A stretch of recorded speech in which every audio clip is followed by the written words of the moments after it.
All right, let's talk about last weekend's Jesse Hockett Daniel McMillan Memorial. We've been talking about it all day on how great of a race it was. And the three-time winner of the Jesse Hockett Daniel McMillan Memorial joins us now, Sam Hafertepe. How you doing, Sam? Oh, not too bad, guys. Not too bad at all. Where you at today? Are you racing? No, we're at the shop. We're just still kind of making some car changes and doing some different stuff to the car and getting ready for Little Rock. There's some things that we want to go over and try to change and try to get a little bit better. Yeah. Well, before we get into Little Rock, let's step back to last weekend at the Jesse Hockett Daniel McMillan Memorial. You picked up your third Hockett McMillan Memorial victory. And Derek Hagar, boy, he made you earn it, didn't he?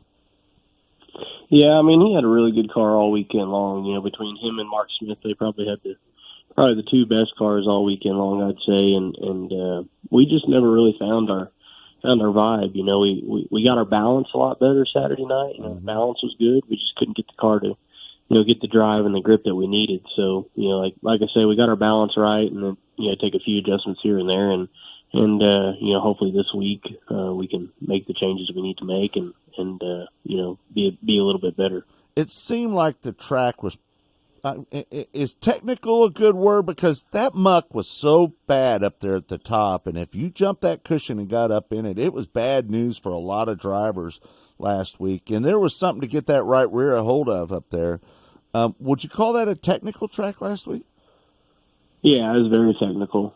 You know, when you have to run something like that for 40 laps, you know, obviously it's hard to run it like that for one, but then you have to do it for 40. It definitely works on you throughout 40 laps. And, you know, and those guys, like, honestly, you know, at the end of the race there, I felt like, you know, they kind of like pulled off of it and kind of relaxed a little bit, you know, and, you know, I didn't have anything to lose. We're running third, and we came there to win, and that's what we came there to do. So I just kept trying everything I could, and you know, if I messed up on the curb the lap before, I try again. You know, we kept, and then I got in a rhythm. You know, we got that last green flag run. Maybe it was 12, 11, 13 laps, something like that. You know, after that caution or the red, I forget which one it was, but we went on that long run there, and once I got in my rhythm, we were really good. And it looked like those guys fell off a little bit. They kind of pulled off the curb, and we just stayed buried up in it.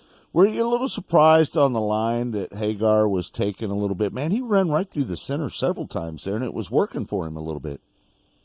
Yeah, I mean, in all honesty, that's what made him so good and made it so hard to pass him. You know, if you did get a run on him, that, you know, he could definitely just go to the middle and block your slide attempt. So, you know, it made it difficult. You know, early in the race, you know, Mark Smith actually tried the middle deal, and we reeled him in on the top, and I actually slid him right before that red came out. So, you know, the middle line for Hagar, honestly, I think if he'd just stayed with it, he'd have ran off and left us. I really do think that. But, you know, once he got to the curb, you know, he kind of started cheating it there in 1 and 2, and you know, that let me reel him back in at the end of the race.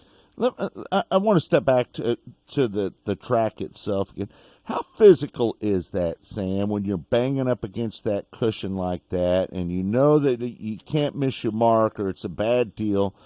How physical is that? And I mean physically, not mentally, physically. How tough is that for a driver to have to deal with that for 40 laps?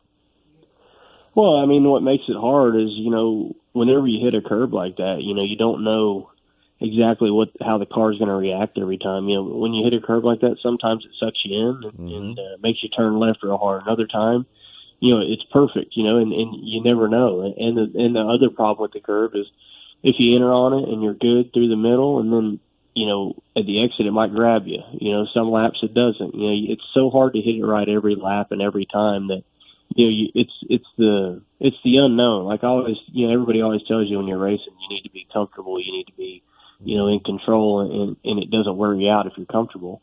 Well, you can't ever get comfortable with a curve like that, you know, because like I say, it's the unknown. Every lap it's a little different, you know, and it definitely challenges you for 40 laps for sure. Sam, it looks like it's all but done. 5-time Sam Hafertepe. What's that sound like to you? 5-time Lucas Oil AS National Tour champion, man. What's that mean to you? It's really awesome, to be honest. I mean, and to do it, like I say, we're close to finishing it up. I suspect if everything goes according to plan, we're going to wrap it up. It's something, obviously we didn't set out the year starting to want to do that. It wasn't like our exact thing that we were trying to do, but it kind of fell in your lap a little bit. Yeah. Yeah. When everything happened the way it did, it was kind of, for us, it was a no-brainer. Like, okay, well, the way this year's been going with COVID and everything, we don't, you never knew when another race was going to come. And I just finally said, man, let's just go ahead and do it. Let's try to put all our pieces back together. And, we changed cars halfway through the year, got back on our J&J stuff, to kind of accommodate the 360 and, got back to our program. And it actually, we haven't been as fast this year. I'll be the first to say that, but, I've been, like I say, the last few weeks we've won 2 races and those 2 races we won by just a bit, and we usually don't win races like that. We usually dominate, and it's something that, like I say, we got something a little off somewhere, and but no, to be 5-time champion in 5 years in a row, it's pretty awesome. Just to put your name with those guys, Gary Wright, Jason Johnson, guys like that, it doesn't get much sweeter than that.